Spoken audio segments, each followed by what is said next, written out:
and welcome back. So in the last episode, we were discussing on design concepts and I have already explained on abstraction and architecture.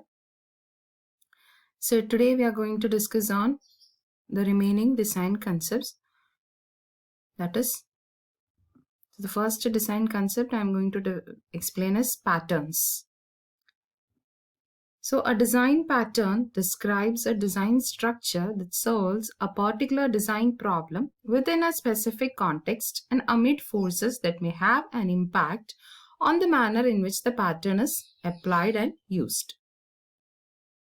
The intent of each design pattern enables a designer to determine whether the pattern is applicable to the current work, whether the pattern can be reused, and whether the pattern can serve as a guide for developing a similar but functionally or structurally different pattern. So patterns we have already discussed earlier in Unit 2. Now our next design concept is separation of concerns. So separation of concerns is a design concept that suggests that any complex problem can be more easily handled if it is subdivided into pieces that can each be solved or optimized independently. So the fact is that a concern is a feature or behavior that is specified as part of the requirements model for the software. So by separating concerns into smaller and more manageable pieces makes the problem takes less effort and less time to solve. So separation of concerns is manifested in other related design concepts, that is modularity, aspects, functional independence, and refinement, which we'll be seeing further. So first we'll discuss on what is modularity. Okay, modularity software is divided into separately named and addressable components, sometimes called modules, that are integrated to satisfy problem requirements. So here modularity is the single attribute of software that allows a program to be intellectually manageable. Okay, let's see a figure based on that. Here the figure shows the effort or cost to develop an individual software module.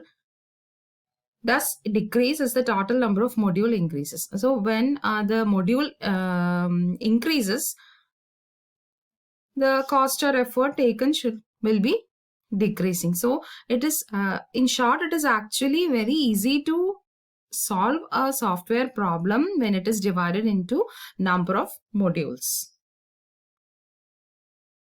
So while modularizing a design, the development can be more easily planned. Software increments can be defined and delivered. Changes can be more easily accommodated. And also testing and debugging can be conducted more efficiently. And we can do a long-term maintenance that can be conducted without any specific side effects. Now, our next design concept is information hiding. Modules should be specified and designed so that information, that is the algorithms and data related to the modules contained within a module, is inaccessible to other modules that have no need for such information. So hiding actually implies that effective modularity can be achieved by defining a set of independent modules that communicate with one another with only the information necessary to achieve the software function. So we need only the information that has been necessarily available for a software to function. So hiding defines and enforces access constraints to both procedural detail within a module and any local data structure used by the module. Our next design concept is functional independence. So functional independence is achieved by developing modules with single-minded function and an aversion to excessive interaction with other modules, which means software should be designed so that each module addresses a specific subset of requirement and has a simple interface when viewed from other parts of the program structure. So this functional independence is the key to good design, and design is the key to, obviously, to a software quality. So independence is accessed using two qualitative criteria, that is cohesion and coupling. So let's see what is cohesion and coupling. So cohesion is an indication of the relative functional strength of a module. So we can say that a cohesive module performs a single task requiring little interaction with other components in other parts of a program. Now let's see what is coupling. So coupling is an indication of the relative interdependence among modules. So coupling depends on the interface complexity between modules. It is a point at which entry or reference is made to a module and what data pass across the interface. Our next factor is, design concept is refinement. As design begins, requirements are refined into a modular design representation. Here we consider two requirements, A and B. So requirement A cross-cuts requirement B, which means that if a software decomposition has been chosen in which B cannot be satisfied without taking A into account. So A and B has equal priorities. Our next design concept is refactoring. Refactoring is a reorganization technique that simplifies the design of a component without changing its function or behavior. So refactoring is the process of changing a software system in such a way that it does not alter the external behavior of the design, but it improves the internal structure. So actually, when software is refactored, the existing design is examined for redundancy, unused design elements, inefficient and unnecessary algorithms, poorly constructed or inappropriate data structure, or any other design failure that can be corrected to yield a better design. Now, our next design concept is object-oriented design concepts. So here we have to discuss on design classes. The requirements model defines a set of analysis classes.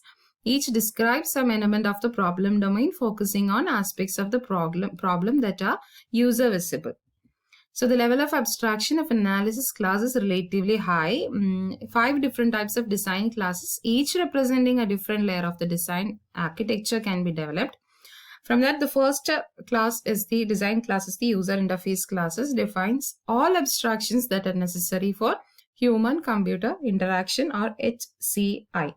So HCI occurs within the context of a metaphor. Metaphor means, for example, we can say that a checkbook, an order form, a fax machine, etc. can come under a metaphor. And the design classes for the interface may be visual representations of the elements contained in the metaphor. Now we have business domain classes are often refinements of the analysis classes defined earlier. The classes identify the attributes and services that are required to implement some element of the business domain. Third category is the process classes, which implement lower level business abstractions required to fully manage the business domain classes. Next one is the persistent classes, represents data stores. For example, a database that will persist beyond the execution of the software. Then we have system classes, which implement software management and control functions that enable the system to operate and communicate within its computing environment and with the outside world. Now we can say that in general, we can say that a well-formed design class has 4 characteristics. First is the complete and sufficient. A design class should be the complete encapsulation of all attributes and methods that can reasonably be expected to exist for the class. Then we have primitiveness. Methods associated with a design class should be focused on accomplishing one service for the class. So once the service has been implemented with a method, the class should not provide another way to accomplish the same thing. So a minimum one service should be provided. Now we have high cohesion. A cohesive design class is a small focused set of responsibilities and single-mindedly applies attributes and method to implement those responsibilities. We have the fourth characteristic, that is low coupling. Within the design model, it is necessary for design classes to collaborate with one another. So these are the design concepts which are available in our software design process. So first one is abstraction, architecture, patterns, separation of concerns, modularity, information hiding, functional independence, refinement, refactoring, and object-oriented design concepts. Hope you understood today's topic. Thank you so much.